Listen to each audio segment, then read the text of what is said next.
contemporânea. Então, a apostila está seguindo esta ordem. Ela está seguindo a ordem da Idade Antiga, Idade Média, Idade Moderna e Idade Contemporânea. Então, o que a gente vai ver hoje? A gente vai ver a Idade Média e uma parte da Idade Moderna. Então, na História 3, vocês vão pegar o final da Idade Moderna e a Idade Contemporânea. Por que é bom a linha do tempo? Porque ela nos mostra aquilo que é o mais importante, aquilo que se destaca naquele período. Então, dentro da Idade Média, o que é importante na Idade Média? A queda do Império de Roma, o feudalismo, que é o que nós vamos ver agora. Para quem não lembra, o feudalismo é a ideia de se viver um feudo, da época dos castelos, dos cavaleiros, como é que as pessoas viviam naquela época sem comércio, sem circulação, as pessoas não saíam de dentro do entorno, né, do castelo, ou estavam dentro do castelo trabalhando, ou estavam trabalhando fora do castelo. Então as pessoas não viajavam, não iam para lugar nenhum. Se nascia, se crescia, se morria em volta daquele castelo, esperando a proteção daquele senhor, aquele senhor feudal que era o dono do feudo. Então, isso é a nossa linha do tempo. Dito isso, então, Idade Média vai surgir com a ideia de que depois da Idade Média surgiu um renascimento, então se chamava esse período de tenebroso, e se chamava também de período das trevas, Idade das Trevas. Porque naquele momento que as pessoas estavam fechadas dentro de um castelo ou presas naquele mundo, naquele entorno, digamos assim, do castelo, só o saber, não tinha saber, as pessoas não sabiam ler, não sabiam escrever. Só quem sabia ler e escrever eram as pessoas ligadas à igreja. Vai ser essa igreja que vai dominar a mentalidade da época. Tudo era feio, nada se podia. Se alguém morria, Deus queria assim. Não se tinha ideia de ciência, de tecnologia, de se pintar. Tudo tinha que ser voltado para Deus. Então, isso é uma característica da Idade Média. Essa centralização da igreja, o poder da igreja. Então, isso é Idade Média. Fases da Idade Média. A gente tem a chamada Alta Idade Média, em que há a formação do período feudal, senhores feudais, a ascensão dessa igreja católica, e depois a Baixa Idade Média, que provavelmente vai ser lá no início da História 3. Mas a gente pega um pouquinho de alguma coisa agora. Mas o que é importante lembrar dentro da Idade Média? Que sociedade era essa? Como as pessoas consumiam, como as pessoas trabalhavam. É isso geralmente que se pergunta em trabalhos, provas e concursos, né? Como é que as pessoas viviam naquela época? O que era importante naquela época e por que esse período é chamado de período das trevas? Por que as pessoas ficaram tão centralizadas e tão fechadas dentro do seu mundinho, do seu castelo ou em volta daquele castelo? Quais eram as condições das pessoas? O que era ser servo? Servo não é escravo. Tem gente que confunde e acha que ser servo é ser escravo. Não. Uma coisa não tem nada a ver com a outra. Qual é a diferença do servo para o escravo? O servo é livre. Ele pode ir para onde ele quiser. Ele está preso à terra, mas ele pode sair dali. Se ele resolver botar uma sacola no pescoço e sair nas costas, sair andando, ele pode sair. Por quê? Porque ele é livre. O escravo não. O escravo não é livre. Então, é uma grande diferença. Então, o regime de servidão, ele é diferente do regime de escravidão. Escravidão, tu não tem direito nenhum, nem o teu nome. Quem bota o teu nome é o dono do escravo. Se ele quiser te vender, se ele quiser te matar, ele tem direito sobre você. A servidão não. Embora você seja pobre também, você tem uma liberdade que o escravo não tem. Dito isso, então, o que a gente tem dentro desse conceito? O próprio conceito de feudo. Então, o que é o feudo? O feudo é a terra, é a propriedade. Então, por isso o sistema feudal. O que é um modo de produção feudal? É como as pessoas viviam em torno daquela terra. Nessa imagem que aparece aí, é uma imagem ilustrativa, mas mostra bem exatamente isso. O castelo fortificado, a gente geralmente vê isso nos filmes, né? Aquele castelo que é fortificado, aquele castelo que ninguém pode entrar, ou que está sendo invadido. Então, essa é exatamente a história da época. Eu tinha que invadir o castelo, eu tinha que conquistar aquelas terras, porque quem conquista a terra é o dono do castelo e fica mandando em todo mundo e mandando naquela terra. Então, é muito comum naquela época se fazerem casamentos entre as meninas de 12, 13, 14 anos com homens muito mais velhos, para garantir, né, a posse da terra. Então, eu faço alianças com vizinhos, né, que são velhos, entrego a minha filha de 10 anos, 11 anos, para que ela seja esposa daquele senhor, e aí a gente não está brigando entre as nossas terras, nossas fronteiras, nossos limites, digamos assim. Então, qual é a origem do período feudal? Primeiro, a ideia de vila, a ideia de que já existiam esses territórios grandes, seria como se fosse a casa do campo de quem tinha dinheiro em Roma. As pessoas já tinham essas terras. E a ideia também que veio das invasões bárbaras, que era aquela ideia de lealdade. As pessoas que moram naquela terra são leais àquele dono daquele castelo. Então, toda vez que o castelo vai ser invadido, alguém enxerga lá de cima que vem vindo alguém, ou que. Por isso é tão alto, né? Geralmente os castelos são altos. Por quê? Porque era uma época de invasões. Alguém lá estava cuidando, na guarda, enxergava alguém vindo, um cavalo, vários cavaleiros, avisavam, todo mundo entrava para dentro daquele castelo para proteger aquele lugar, proteger aquele ambiente. Então a ideia é essa, vamos proteger a nossa terra, proteger o território, né? O território que seria o território do Senhor. Então, esses reinos bárbaros foram aqueles bárbaros que os romanos chamavam de bárbaros. Por que eles eram bárbaros? O nome bárbaros era porque eles eram considerados pelos romanos como selvagens, que eles eram diferentes. Então, todo aquele povo que era diferente do romano e que não falava o latim, que era a língua oficial, para os romanos era uma pessoa que não valia nada. Ah, esses bárbaros, essa gente vem aí toda descabelada, barbuda, com roupa de pelo. Para os romanos, aqueles bárbaros, aqueles povos que estavam chegando, eram inferiores. Então, eles achavam que aquele povo era inferior, só podia fazer serviços inferiores. Só que, à medida que o tempo vai passando, esses bárbaros vão entrando dentro de Roma.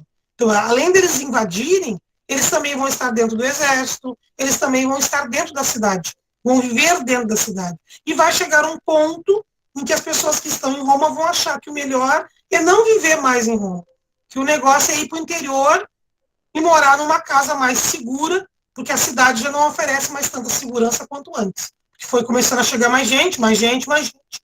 E aí ficou uma superpopulação, e aí você sabe, onde tem muita gente, dá problema. Então eu prefiro sair dali com a minha família e morar em outro lugar. Então essa pessoa que tinha uma terra no interior, ela no primeiro momento se muda para sua vila, com 2 L's, depois ela vai ver que o melhor é ela fazer uma fortificação de madeira, um muro bem alto, até que se vai entender que o melhor, pela insegurança da época, é que eu faça no meu terreno uma construção muito mais fortificada, uma construção que eu consiga me defender no caso de alguém vir atacar. Por isso a gente tem muitos e muitos castelos. Não aqui no Brasil, mas na Europa. Então, quem são esses povos, né? Esses povos nada mais são do que os povos que dão origem a todas as civilizações europeias de hoje. Então, todos eles deram origem aos finlandeses, os irlandeses, os alemães. São esses povos que até hoje estão naquela região. Então, da onde eles vêm? Eles vêm de uma região além dos limites do Império Romano. Então, a ideia é que eles estão chegando, eles já viviam na região, só que eles acham como que é melhor morar naquela região onde está localizada Roma. Então, a gente tem quem? Os germanos, os eslavos, os escandinavos, os árabes, os mouros, os mongóis, os turcos. Então, todos esses povos tinham esse apelido de bárbaros, porque falavam uma língua diferente, que falavam uma língua que para os romanos e gregos era incompreensível, os costumes eram diferentes. Então, como é um choque de civilizações. Então, eu não vou aceitar essas pessoas como iguais. Eu vou achar que eles são diferentes e que eles são inferiores. Então, eles são bárbaros. Dito isso, entre os romanos, a palavra bárbara é usada para se referir àqueles que não falavam latim, grego e nem tinham cultura romana. Então, aquilo que eu falei, essas pessoas eram consideradas inferiores. Então, toda vez que vocês fizerem uma atividade e perguntar quem era o bárbaro para o romano, o bárbaro para o romano é aquele que é diferente, é aquele que fala outra língua, é aquele que se veste de forma diferente e que tem costumes diferentes dos romanos. Então, os romanos e os gregos não aceitavam povos que não eram que nem eles. Os germanos, os primeiros, era um conjunto, nós tínhamos lá os anglo-saxões, os francos vão dar origem aos franceses. Os germanos, que são os alemães, então alguns tinham escrita, outros não. Então, são povos muito diferentes que vão ocupar aquela região que agora, que antes era Roma.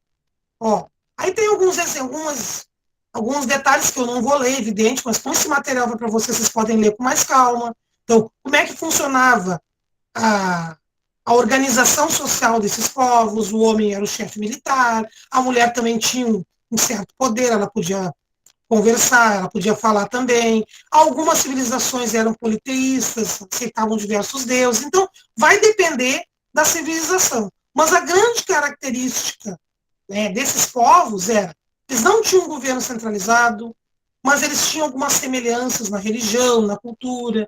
Um chefe militar, um grande guerreiro, isso a gente vê nos filmes, né?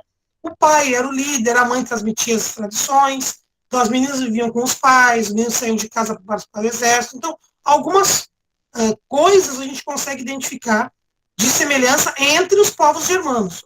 Não tinham um reino, um império, uma nação, eram povos guerreiros e camponeses, e eles viviam aonde? Justamente na fronteira com o Império Romano. Então, enquanto o exército romano estava forte, estava decidido, digamos assim, estava combatendo na fronteira, eles não entravam, eles ficavam na sua fronteira.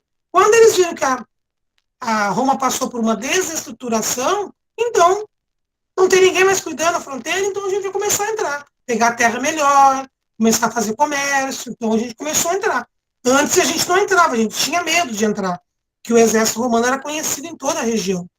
Daí o exército romano começou a diminuir, começou a empobrecer, começou a aceitar pessoas que não eram romanos. Então aí já chegou a parte que eu posso entrar agora. Ficou mais fácil de eu invadir, digamos assim. Então, religião eram politeístas, elementos da natureza, fim do Império Romano, então esses germânicos tinha deixado de ser nômade, começou a invadir justamente as terras que eram romanas. Então, como eles começaram a plantar, a fazer pecuária e tudo mais, eles começaram a buscar novos territórios. O que as pessoas querem naquela época? Eu quero uma terra que seja fértil, uma terra boa. Então, eu quero morar em um lugar melhor. Então, é isso que eles estão atrás, de terras que sejam melhores para justamente morar. Então, invasões bárbaras. Justamente essa ideia de que eu tenho novas tradições políticas que serão formadas a partir desse contato entre os romanos e os germânicos. Então, nem tudo é briga. Muitas coisas são aculturação, muitas coisas são uma fusão de duas novas culturas diferentes que vão formar uma cultura nova, como vocês vão ver logo, logo.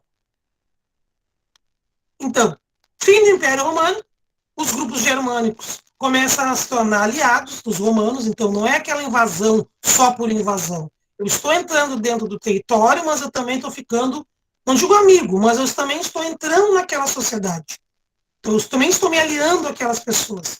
No momento que eu estou me aliando, eu estou já praticamente dentro daquele território romano, que era uma coisa que para eles antigamente seria, digamos, impensável na época, né? Seria considerado impensável. Então, nós temos um outro grupo chamado de hunos. Então, quem é os hunos?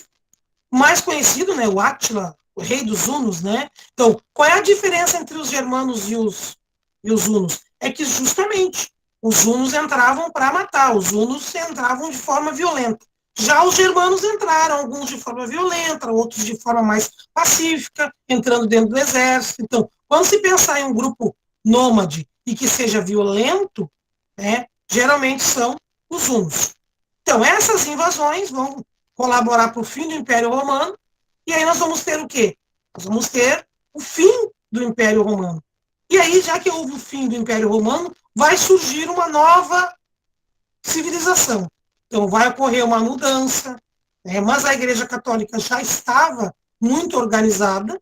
Como ela está organizada, ela vai conseguir fazer com que o Franco, que era o Clovis, se casasse com uma católica, então ele vai se converter ao catolicismo. Então, a importância da igreja. Então, todos os reis, todos os imperadores passavam pela igreja. Todo mundo tinha que passar pela igreja, tinha que ser coroado pela igreja. Então, a igreja tem esse período do Império Romano e também do período feudal muito forte.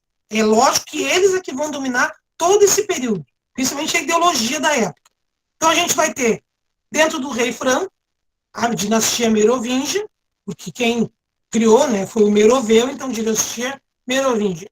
Aí depois a gente tem o Império Carolíngio, em que nós temos uma dinastia franca, uma dinastia de povos bárbaros. Não vão durar muito tempo, mas, né, os reis francos e o Império Carolíngio. Então, o que a gente tem naquela época? Existia o rei e existiam os prefeitos do palácio. O que era o prefeito do palácio? Era como se fosse um primeiro-ministro. Então, cada região tinha um prefeito do palácio. Para quê? Para administrar, para facilitar a organização do rei. E esse cargo se tornou hereditário. Então, seria a mesma coisa se eu fosse primeira-ministra e aí a minha filha ficasse sempre no meu lugar, meus netos. Então, era uma questão de sucessão. Só que vai acontecer que um dos prefeitos, né, do palácio, ele vai se destacar, foi o Carlos Martel, e aí ele vai ganhar a luta contra os muçulmanos. Como ele teve um aumento de poder, ele conseguiu que o seu filho tomasse o lugar do rei e fizesse agora a dinastia carolíngia. Então, ao poder que ele alcançou, que ele conseguiu até tirar o rei. Então, como ele conseguiu isso? Ganhando, né, a confiança das pessoas e também liderando lutas contra os muçulmanos. Então, o Pepino, que era filho, só uma breve história rápida, né? O Pepino, que era filho do Clovis, ele vai se aproximar da Igreja Católica e, por isso, ele vai dar uma região da Itália, uma região central da Itália, de presente para o Papa. Essa terra que ele deu de presente para o Papa é o Vaticano. Então, até hoje, a igreja está lá naquela região. Eu não sei se vocês sabem, mas o Vaticano ele não é governado por ninguém. Ele tem as suas leis próprias. Ele está dentro da região da Europa, mas ele é um país. Ele é uma cidade do Vaticano. Tem até o prefeito. Então, mas ele está dentro da Itália. Não importa onde ele está. O governo italiano não tem nada a ver com o Vaticano, porque ele está lá há mais tempo. Então, aquele território que é o Vaticano, a região do Vaticano, quem manda é o Papa e os seus administradores. Então, não é de agora, é de sempre, que eles já ganharam aquela região. Ganharam aquela região e ficaram ali. Terras, olha aqui, as terras que são o Vaticano hoje. Então, o filho de Pepino foi Carlos Magno. Então, a ideia de que os francos, seriam os franceses hoje, tinham o seu império carolíngio, merolíngio, né? O que a gente viu aqui? Que mesmo eles sendo povos antigamente chamados de bárbaros, eles atingiram uma grande ascensão política. O carolíngio, eu vou só passar porque não precisa da coisa. Então, as pessoas que prestavam serviços ao imperador se tornaram vassalo. O que é um vassalo?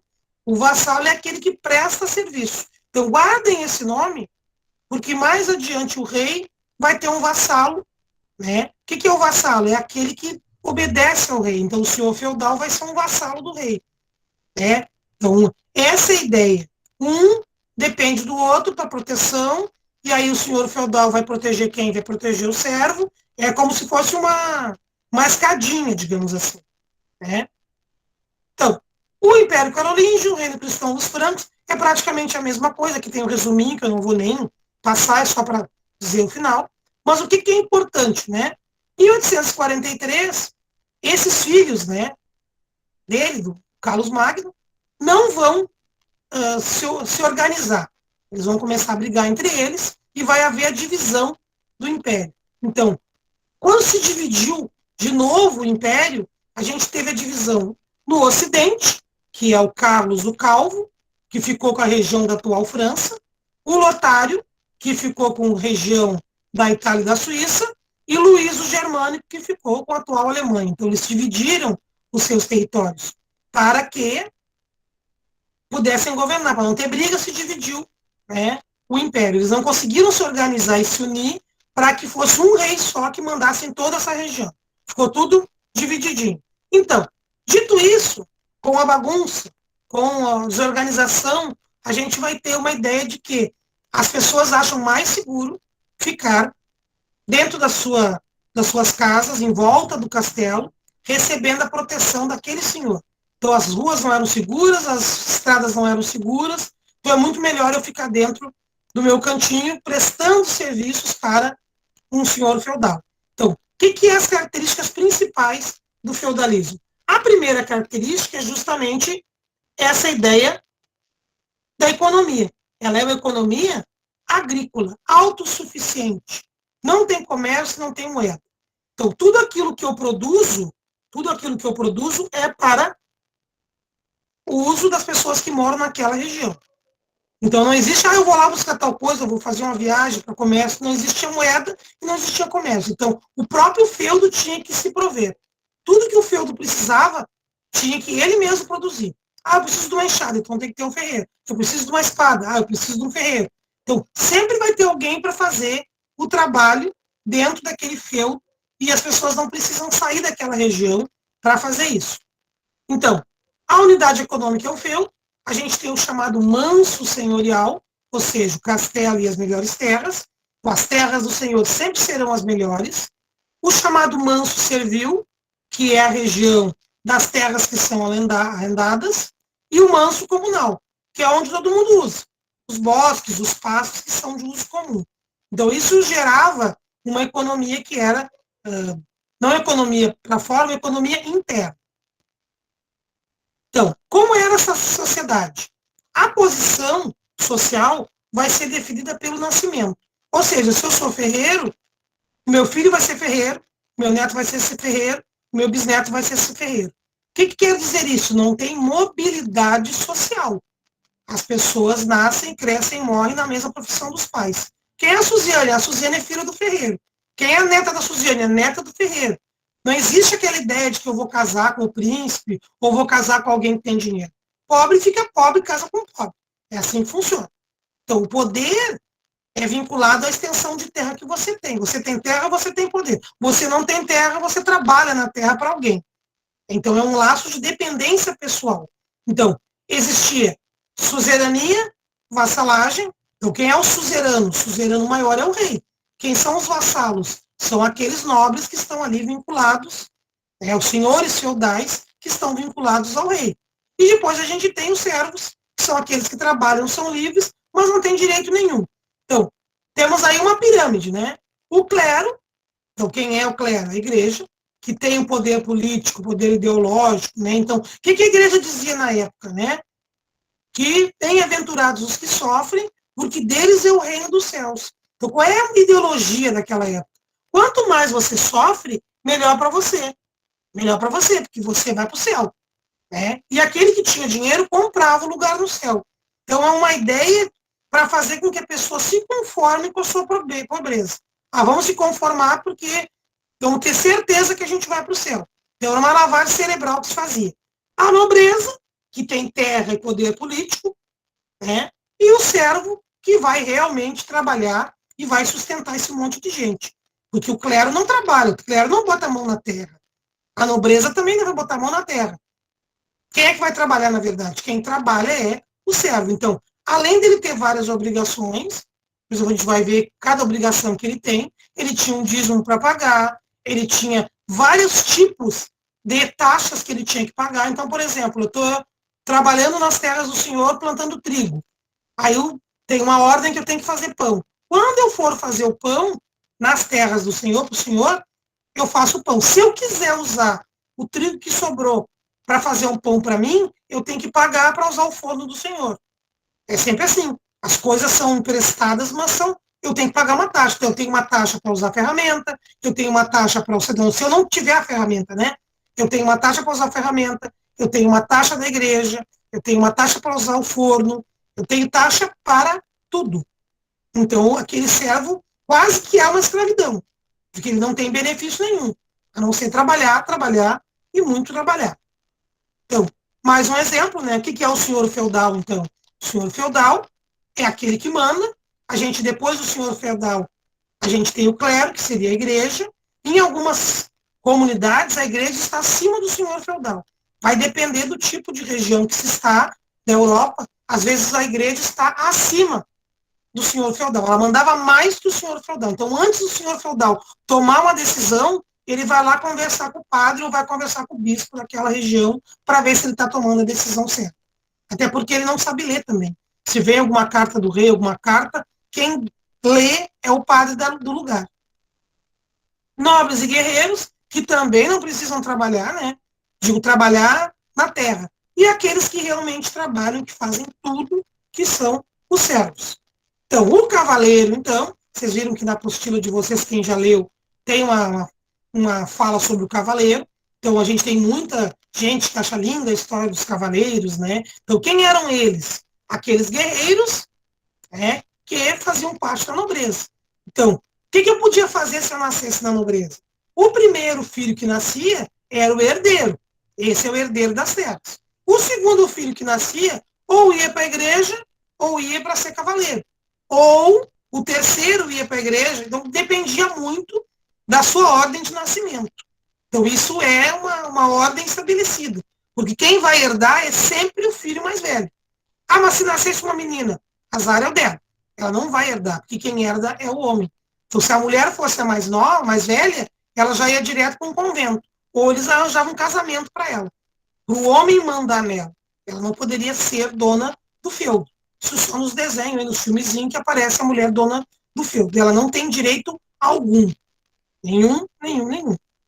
Então, quanto mais cavaleiros possui o nobre, maior seria o seu poder militar. Então, imagina eu ter um exército, né? Vários cavaleiros ostentando o meu brasão. Isso era muito bonito na época. Então, já lá, vários cavaleiros do castelo tal. Então, isso era muito comum na época. Então, a estrutura política, então, a ideia de que o suzerano era quem dava o lote de terra. Então, quem é o suzerano maior, né? O suzerano dos suzeranos, é o rei. Eu fico lá em volta do rei, o rei diz, olha, lá no tal lugar morreu uma pessoa que era meu vassalo. Você quer ir lá assumir aquele território? Então você vai assumir o território, as pessoas que moram lá e todo o rolo daquele castelo. Ah, mas lá tinha gente. Não importa, você é o novo dono agora e você faz o que quiser com as pessoas que estão lá. Então, mas se então morreu o pai de alguém ou morreu o marido de alguém, eles arranjavam rapidamente um casamento para aquelas mulheres que tinham sobrado. Porque não é muito difícil herdar. A não ser que o rei gostasse daquela família e disse, o irmão vai herdar, o tio vai herdar, o primo vai herdar. Mas geralmente, quando alguém morria, se pegava aquela terra e via quem era o mais amigo do rei e ele dava aquela terra.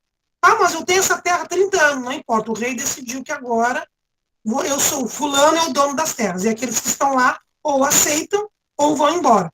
Geralmente, alguns iam para outras casas, mas o pobre, no caso o servo, ele continuava ali. Ele não tinha para onde ir. Então, o novo dono, eles obedeciam também. Para eles não fazia diferença quem era o dono, o serviço era o mesmo. Só mudava o dono. Então, a sociedade da época era uma sociedade estática, como eu falei, pouca mobilidade social. Então, eu não tenho como casar com alguém da nobreza, imagino. O clero também não podia, mas eu não poderia casar. Então, o clero era isento de impostos e arrecadava dinheiro também. Mas os servos e pequenos artesãos tinham que pagar várias taxas e tributos. Então, o que era a corveia? Ele tinha que trabalhar 3 a 4 dias nas terras do senhor feudal. O dia que sobrava, ele trabalhava na terra dele. Então, ele tinha que pagar também as banalidades, a utilização do moinho, do forno, tudo isso ele pagava. Então, era uma vida bem sofrida e bem sacrificada, digamos assim. Então, a economia feudal vai se basear onde? Principalmente na agricultura. Porque, lembrando que, como não tinha comércio, não se tinha muita circulação de moedas. Existiam senhores feudais que tinham moedas, que cunhavam moedas para o seu rosto, mas era muito difícil. Vai se achar algumas, mas é muito difícil.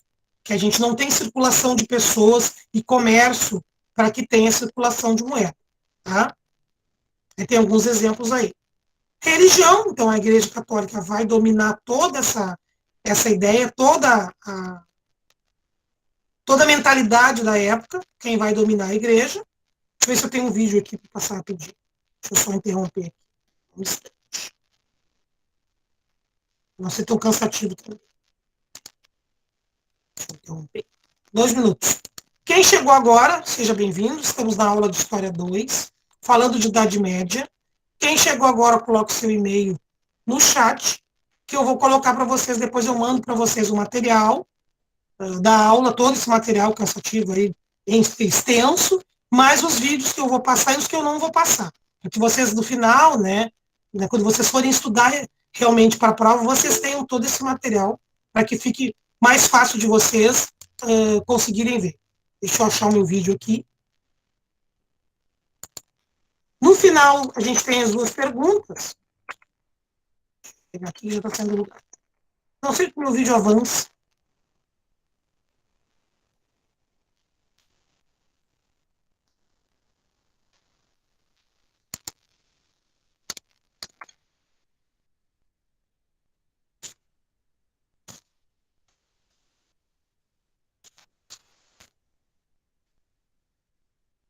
É claro que eu não vou passar para vocês, né, o vídeo inteiro. Eu vou só passar um videozinho rapidinho, né? Não seja muito comprido. Isso eu tenho aqui um resuminho de... Aqui tem um, pequenininho. Não vou passar todo. Deixa eu só botar aqui ele no ponto e já boto na tela cheia.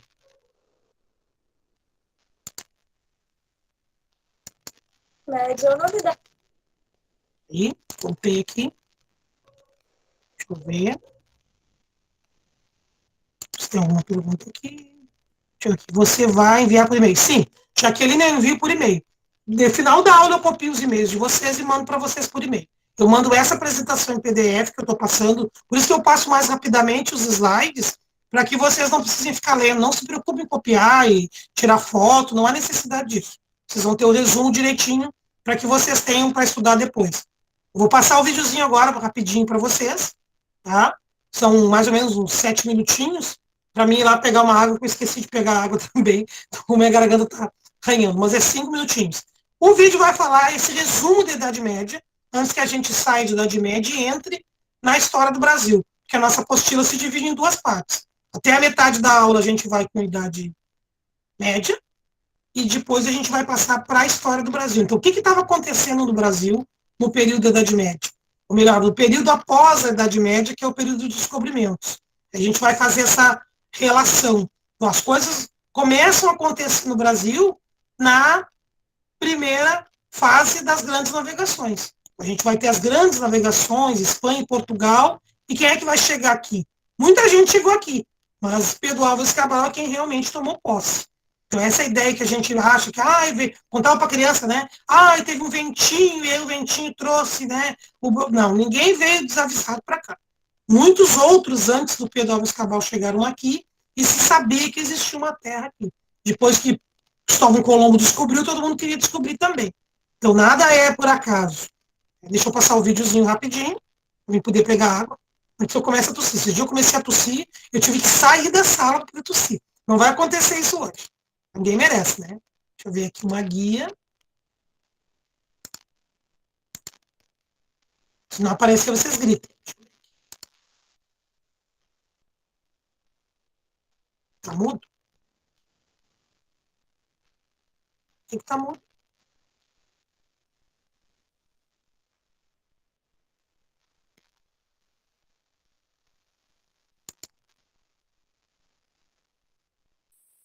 Espera aí que ele tá mudo. Vamos de novo. Por que não tá deixando eu fazer o... De novo. Eu transmiti aqui tela inteira. Vamos ver, agora tem que transmitir toda a tela. Agora vai. Vamos lá, tela inteira. Idade Média. Traz no desenvolvimento científico e cultural na Europa. Aí, vamos aumentar a tela. Agora vai.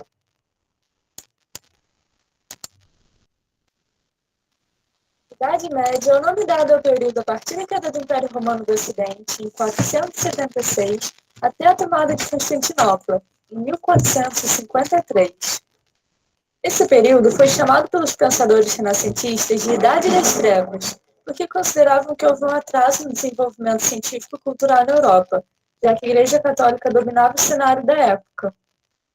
Esses pensadores renascentistas se referiam à Idade Média desse jeito porque, no tempo deles, a Idade Moderna, surgiram muitos movimentos valorizando o uso da razão, essa ideia de trazer a luz e a escuridão, colocando o ser humano no foco de tudo, ao invés de Deus. No entanto, essa visão de Idade das Trevas é meio errada. Primeiro porque houve sim um desenvolvimento cultural e intelectual na Europa.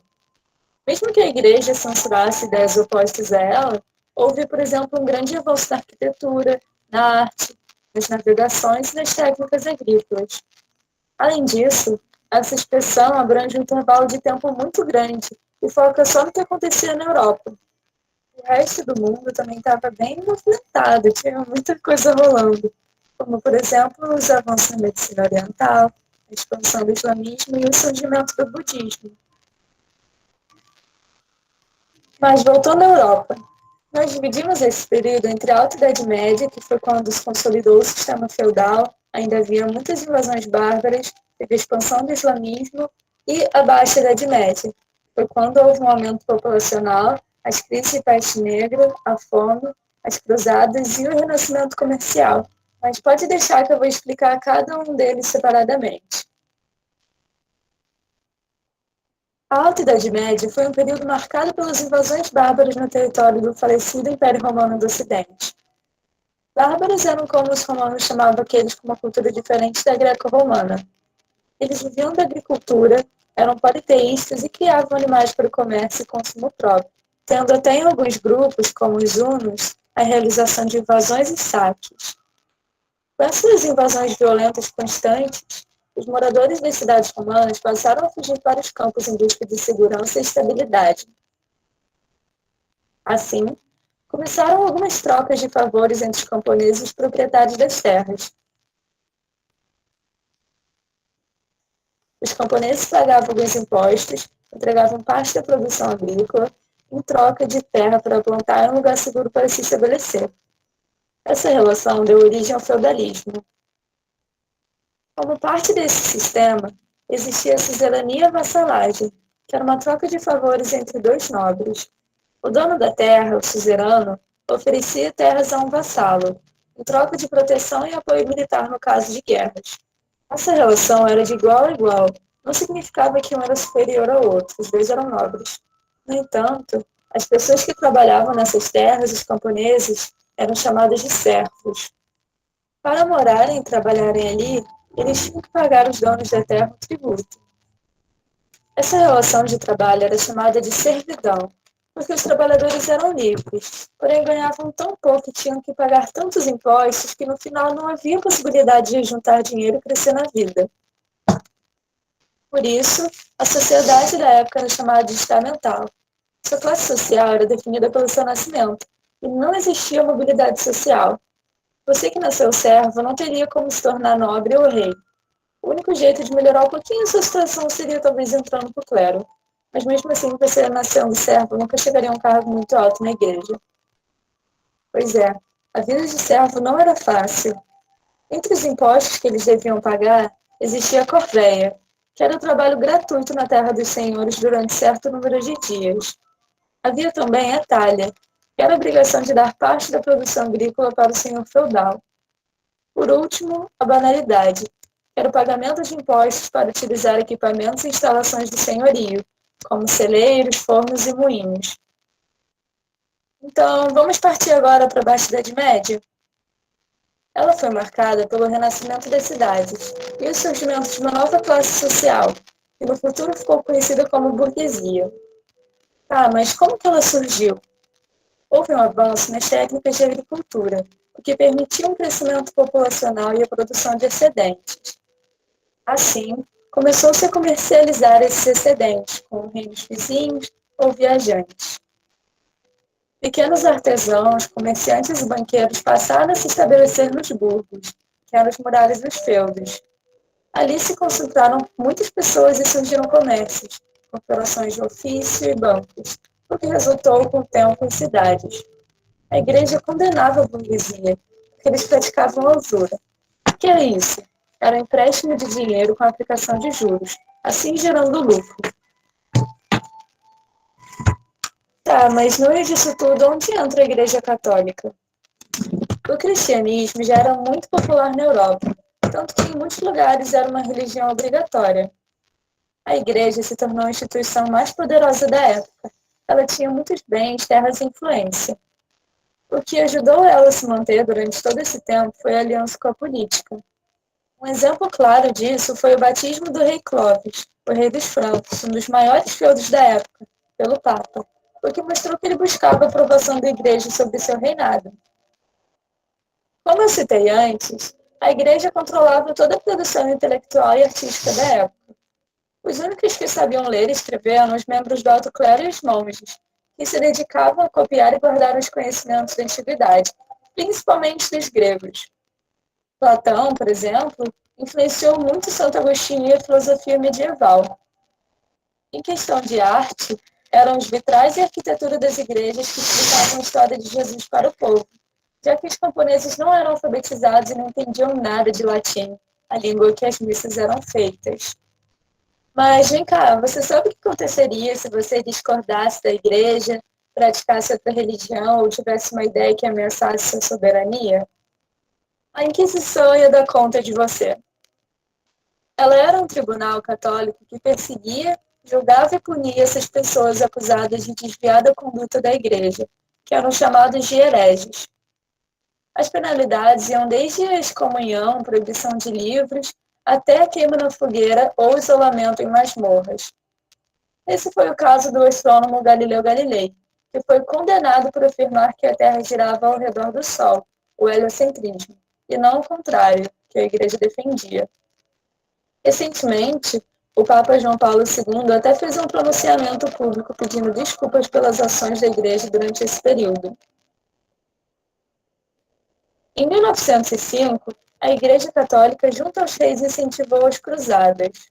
As cruzadas foram expedições militares com o objetivo de combater o domínio islâmico na Terra Sagrada, reconquistar Jerusalém e impedir o avanço dos árabes. Esses tinham se expandido muito ultimamente, conquistando até a Península Ibérica. A Igreja Católica também tinha interesse em ser aproximada à Igreja Ortodoxa, para que juntos pudessem combater os infiéis islâmicos. Apesar dos interesses religiosos, os econômicos também eram muito fortes. Os nobres desejavam conquistar terras no Oriente, e a burguesia buscava por novas rotas comerciais, facilitando posteriormente o comércio das especiarias, que foi um sucesso enorme. Porém, acabou que, em questões religiosas, as cruzadas não deram muito certo, um dos motivos pelos quais o Islã domina o Oriente até hoje em dia. As cruzadas também contribuíram para que os nobres se enfraquecessem pela perda de terras, o que no final resultou na centralização do poder nas mãos do rei. Assim, se iniciou uma crise da Idade Média. Além das 8 cruzadas muito violentas, nesse período também teve a Guerra dos 100 Anos, uma disputa entre a França e a Inglaterra pelo trono francês.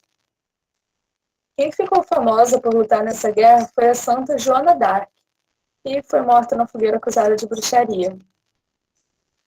Mas o que contribuiu para a crise da Idade Média? A peste negra, ou peste bubônica, era uma doença transmitida a partir da pulga do rato, tendo origem na Mongólia. Então, como que ela chegou na Europa? Com o comércio fomentando cada vez mais, as embarcações marítimas transportavam as mercadorias do Oriente para o Ocidente. As pulgas dos ratos e os piolhos dos humanos se encarregaram de levar a bactéria para os navios, e assim a doença se disseminava pelos portos em que atracavam. Como resultado, foram quase 100 milhões de mortes. Como ninguém entendia a origem dessa epidemia, acabavam culpando judeus, leprosos, estrangeiros, quando o real motivo era a falta de higiene e saneamento básico nos ambientes urbanos. Junto à peste negra, ocorreu uma crise de fome intensa. O desmatamento das florestas para a agricultura gerou mudanças climáticas na Europa, que foram muito desfavoráveis às plantações, assim diminuindo a produção de alimentos. Além disso, 1/3 da população foi dizimada pela peste, ou seja, havia pouca gente trabalhando nos campos. Mesmo assim, o feudalismo continuava, e o senhor feudal exigia os mesmos valores de tributos e impostos, que gerou uma revolta por parte dos camponeses que sobreviveram. Para conter essas tretas, a nobreza se aproximou do rei, o que favoreceu a centralização do poder. Isso deu origem às monarquias absolutistas, mas esse assunto fica para um próximo vídeo. Ei, você que está desesperado para a prova de amanhã.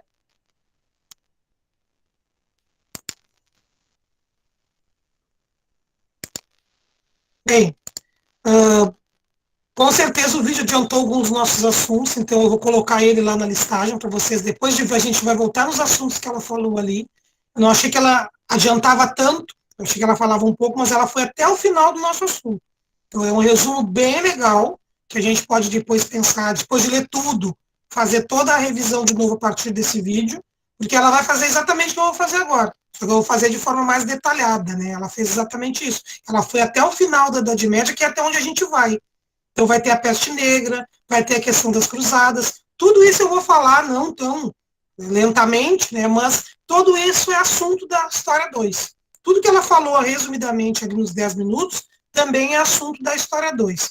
Então a gente parou lá na ideia de feudalismo, eu nem cheguei na igreja ainda, ela já antecipou a questão da Inquisição, que é uma parte muito interessante da história do período feudal, a ideia da Inquisição, que as pessoas eram queimadas na fogueira ou eram enforcadas, mas que o tribunal chegava numa cidade, ele escolhia as pessoas da cidade para serem julgadas, digamos assim, acusadas, e aquele que tinha dinheiro pagava a sua liberdade. Quem não tinha era torturado de formas horrendas até confessar. Então, eles tinham o costume de torturar a pessoa das formas mais horrendas possíveis. E dizia, tu confessa que você é bruxa, confessa. Nós não vamos te queimar na fogueira. Aí a pessoa dizia, tá, de tanto sofrer, arrancar unha, né? Coisas horríveis. A pessoa confessava que era bruxa, eles enforcavam a pessoa. De qualquer jeito, a pessoa tinha morrido. A pessoa morria, não tinha chance depois que você era acusado. A não ser que você tivesse dinheiro. Então, às vezes, eles chegavam na cidade, se tinha uma família rica, de burgueses, ou uma família do senhor feudal, eles diziam, seu filho tem pacto com o demônio, seu filho é bruxo. Aí a pessoa, para se livrar da acusação, pagava aquele valor por baixo dos panos para aqueles padres, e aí tudo era resolvido. É o engano. Mas o engano só acontecia com quem tem dinheiro. Os outros não tinham essa chance, porque não tinham dinheiro para pagar aquele tributo, aquela taxa que se pagava. Então, hoje já se sabe, até alguns anos, muitos anos atrás, mais ou menos uns 8 anos atrás, veio uma exposição em Porto Alegre com as réplicas das ferramentas e máquinas usadas para torturar as pessoas na Idade Média.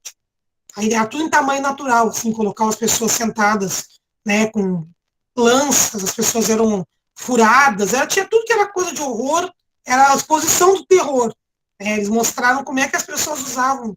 Até a exposição ela é itinerante no mundo inteiro, mas ela só vem em Porto Alegre uma vez, que eu fui com os meus alunos. O pessoal ficou muito apavorado quando viu quanta maldade se faz para que as pessoas façam a confissão. Com certeza, né, a pessoa confessava. Com aquele tipo de tortura, todo mundo era bruxo, com certeza. Então, vamos voltar à nossa apresentação aqui. Deixa eu voltar aqui. Tem um microfone ligado em algum lugar. Não, eu estou ouvindo um somzinho. Não sei se é eu aqui. Vou ver aqui a tela inteira, porque é mais garantido. Então, vamos lá. Voltando, estávamos falando da religião. Deixa eu voltar aqui a apresentação do slide atual.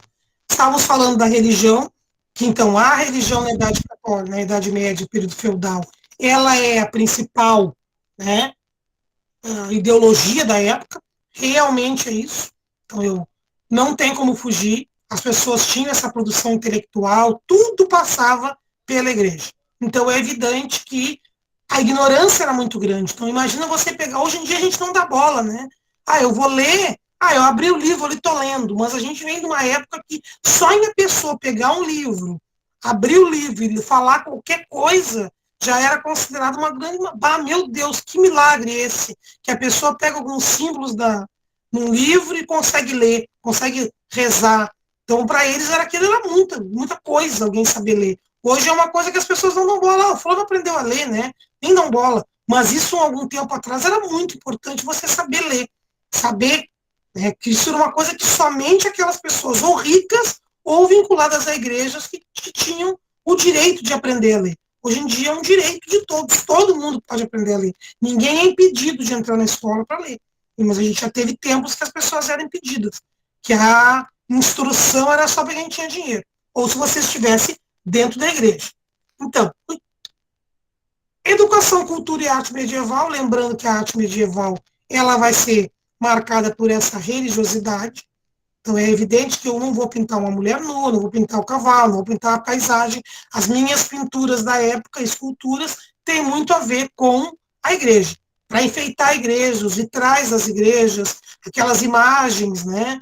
Tudo tem a ver com a igreja. Então, a ideia da influência total da igreja que vai se refletir aonde? Na cultura medieval, na construção de castelos, igrejas, catedrais. As grandes catedrais do mundo, as melhores catedrais, as mais lindas, são todas dessa época. Então, toda aquela energia que as pessoas tinham na época era para a igreja. Vamos fazer a igreja mais linda dessa cidade, a igreja mais alta. Então, a gente vai ver grandes catedrais que foram construídas nessa época. Se eu for dar para vocês a arte, não sou eu, mas pode ser o professor, vai pegar uma parte de arte medieval. E aí a gente mostra essa construção dessas igrejas gigantescas, lindíssimas, né? Então, como vocês viram ali no vídeo, a Idade Média vai terminar, mas há uma transição, que vai ser justamente a questão das cruzadas, a questão do início do comércio, a Guerra dos 100 Anos, a Peste Negra, tudo isso que acontece que vai fazer com que a Idade Média comece a terminar. Vamos entrar no novo tempo, chamado de Idade Moderna. Antes disso, foi o que ela falou, nós tivemos um crescimento populacional, nós tivemos um aumento da população, a gente está na baixa Idade Média. E começou as cruzadas. Qual era o objetivo inicial, né, da cruzada? Libertar Jerusalém dos muçulmanos. Então isso é uma briga até hoje, né? Eles nem são católicos e os monumentos católicos, Jesus, as coisas, né, o Israel, lá Jerusalém, pertence aos muçulmanos. Eles nem são católicos, onde se viu, né, eles estarem numa região que é santa, sagrada para o catolicismo, e lá naquela região as pessoas nem são católicas. Então essa é uma queixa daquela, eu quero ir lá visitar. Então essa era a ideia inicial, vamos libertar Jerusalém dos muçulmanos. Mas havia um outro objetivo, como vocês viram no vídeo, que era o objetivo de conquistar terras. A ideia de se expandir o comércio. Então, as pessoas não estão indo para lá só para propagar a religião. Eu estou atrás das riquezas, eu estou atrás de terra, eu estou atrás de novos clientes. Então, não é só no amor à religião. Nós tivemos 8 cruzadas, né? E essas cruzadas vão marcar o fim do período feudal. Que eles não vão conseguir derrotar os muçulmanos, mas vai haver um intercâmbio cultural, comercial.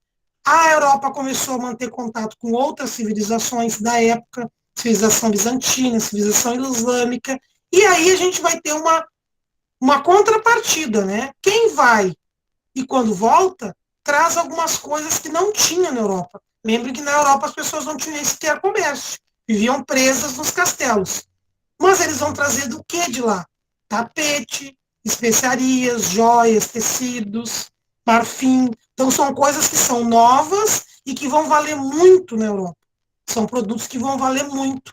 Então, vale a pena eu invadir um outro território, matar as pessoas, pegar o que eles têm e trazer de volta para vender. Então, muita gente enriqueceu na volta, né? Só que daí incentivava que outros fossem. Então, os primeiros que foram, voltaram bem. Agora, os outros que começaram a ir, começaram a voltar de mão vazia, quando não morriam lá. Então, não valia mais a pena participar de cruzada. Então, o século X são as últimas invasões, os vikings. Nós vamos ter um progresso agrícola, inovações tecnológicas. Então, estava tudo se encaminhando direitinho. A gente tinha começando o comércio, estava começando a produção agrícola, todo mundo, ninguém estava passando fome, mas a gente vai ver que isso vai mudar com a Peste Negra e a Guerra dos 100 Anos. Um renascimento comercial. Então, essas rotas das cruzadas também serviram de contatos comerciais, faziam comércio entre eles, no meio do caminho, né? Só que isso não vai durar muito tempo. Essas são as rotas, então eles estão circulando por tudo, estão circulando por tudo, e essa organização econômica vai formar algumas corporações, alguns monopólios, algumas associações, que para a época são coisas novas. Grupos de pessoas que são da mesma área, digamos assim, controlando preço, distribuição, produção e qualidade. Então, isso não existia na época. É novo para a época. São associações de artesãos, de ferreiros, vai ter associação de mercadores, de comerciantes. Então, a gente vai ter uma organização que antes não tinha. Um novo grupo social vai surgir, que são os burgueses, aqueles que não têm terras, mas também não são servos. Então, aí eles vão ter uma coisa que muitos nobres não têm, que é dinheiro. Então, o dinheiro vai começar a valer. Antes, qual era a moeda? A moeda era você ter muita terra. Só que agora você precisa de dinheiro para comprar um monte de produtos que estão chegando, as cidades estão se modernizando. Então, não adianta ter um monte de terra e você não tem dinheiro. Você é um nobre pobre. Só que quem tem dinheiro hoje são os burgueses. É eles que estão vendendo, é eles que têm o dinheiro. Eles podem não ter títulos, mas eles podem comprar os títulos. Muitos vão comprar títulos. Ou vão fazer casamentos com nobres. Agora vai começar a poder fazer o casamento. Porque o que o nobre está interessado? No dinheiro daquela pessoa que vai entrar para a família. Ele pode não ser nobre, mas ele vai se tornar nobre porque ele tem dinheiro. Então, renascimento urbano, a ideia das cartas de autonomia, a cidade se tornava emancipada. Então, já não existe mais todo mundo vinculado ao castelo. Já vai existir um núcleo de pessoas que já está com governo próprio. Cidades que são independentes daquele feudo, elas estão se tornando independentes. Então, é evidente que o senhor feudal está perdendo poder. Então, isso tudo é um movimento que vai levando ao fim do feudalismo. O que vai matar o feudalismo mesmo são três coisas, né? As três coisas que vão abalar a Europa e que vão acabar de vez com o feudalismo. As três coisas são a fome, a peste e a guerra. Então, a fome. A grande fome do século XIV, isso foi o que a menina falou lá no nosso vídeo, rapidamente, eu nem vou focar muito tempo nisso, mas o que a gente vai ter? A terra perdeu a qualidade, as técnicas agrícolas eram muito rudimentares, você perdia territórios, você não plantava bem, você não conhecia adubo, você fazia queimadas, então é evidente que a terra já não produzia tanto quanto antigamente. Tivemos mudanças climáticas repentinas, tem gente que disse que foi até o tal chamado El Niño, que foi o primeiro, que realmente foi um desequilíbrio, nós não tinha comida para todo mundo perdeu plantações, e aí a fome veio. Com a fome, tivemos também aumento das cidades,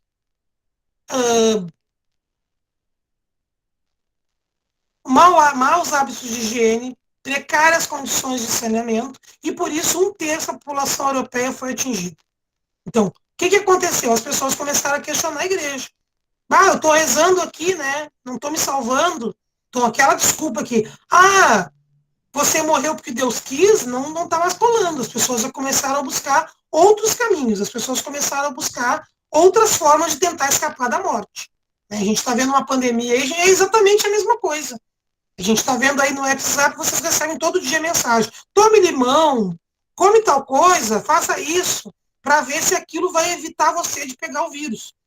Mas imagina naquela época a ignorância que as pessoas tinham, medo que as pessoas têm de morrer e de pegar a doença, uma doença que matava rapidamente, como foi a peste negra, até que alguém, não sei como, se descobriu que aquela doença vinha do rato. Porque as pessoas estavam muito acostumadas a viver com os ratos. Então, eles não imaginavam que a urina do rato pudesse causar tanto problema.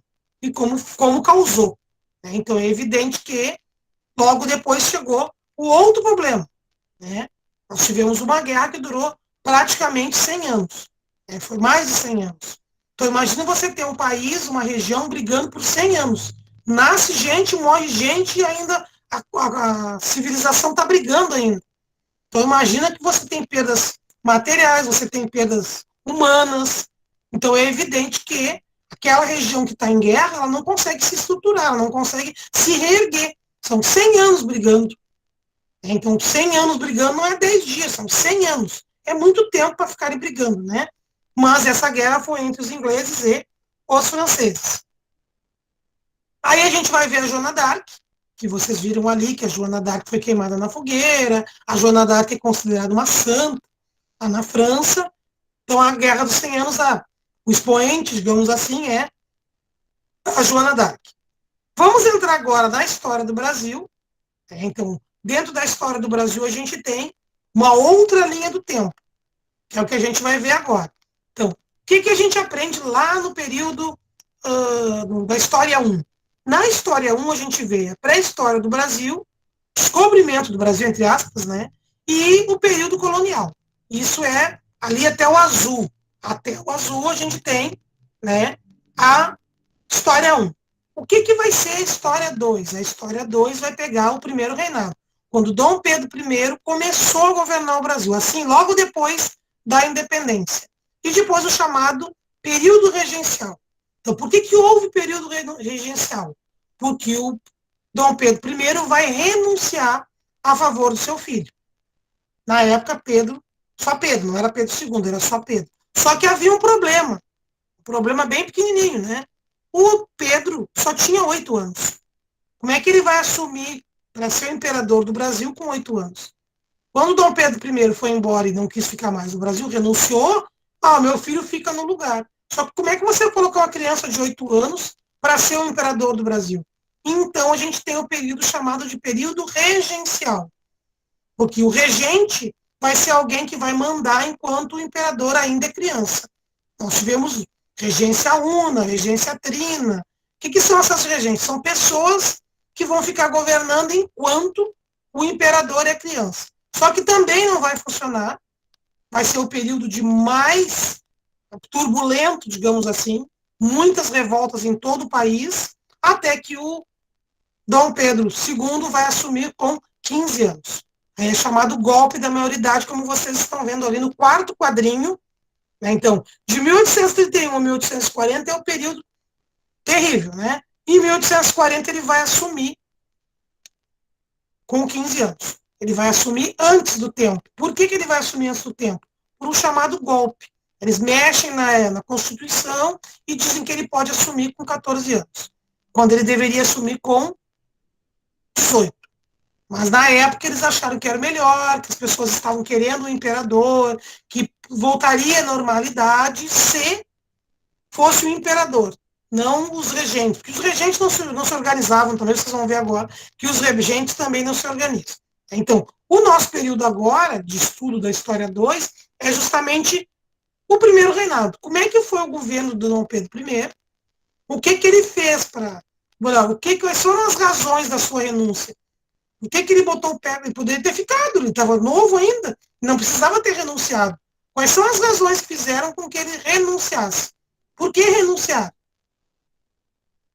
Então, Brasil e Império, a gente tem aí os três, que foram imperadores, né? O primeiro é o Dom João VI, aquele que veio lá de Portugal, no barco, né?